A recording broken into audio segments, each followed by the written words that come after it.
Joining us now from that city is Marc Morial. He is the president of the National Urban League, America's largest civil rights organization. He describes the events in Ferguson and now in New York as a travesty of justice.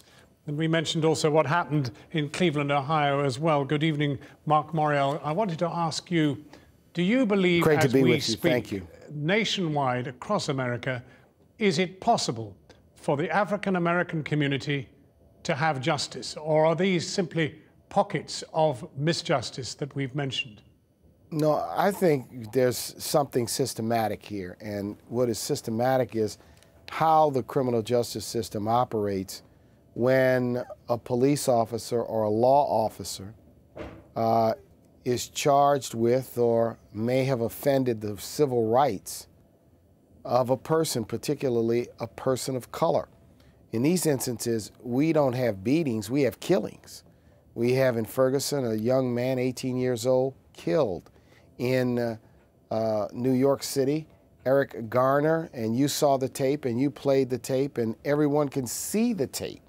So it's shocking to people why, when they saw the evidence, how a grand jury could fail to indict that officer or those officers for any offense. So we've got a systematic problem in this country. There is now this call to action next year.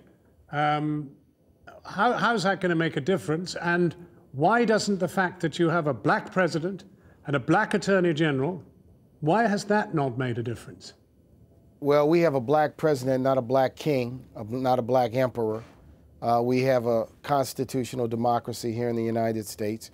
And these actions of these state grand juries are being carried out by state systems over which presidents have very little direct control in our system of federalism here in the United States.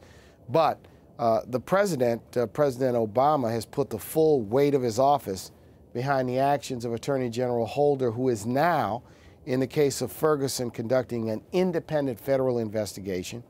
He announced the very same thing here in New York with respect to Eric Garner, an independent federal investigation.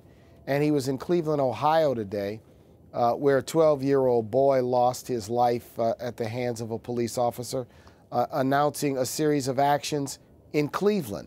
Right. So we think that the president is really behind the idea that this is a time for change. What you're proposing next year, as I understand it, will be a sort of mass action across the country. What will it be? What will it achieve? So let me tell you what we have planned as of now. Number one, there will be a major march in Washington, D.C. next Saturday that will bring together civil rights, social justice, the coalition of those committed to justice, together to encourage, to demand, to advocate for change. In early 2015, we will have a major civil rights and social justice organizational leaders summit. And what will it achieve? What will it achieve? Significant policy changes. So let's talk about policy changes with respect to police misconduct. We'd like to see the federal government play a greater role, ab initio, at the very beginning, when there is an allegation of police misconduct, to conduct a thorough and fair investigation.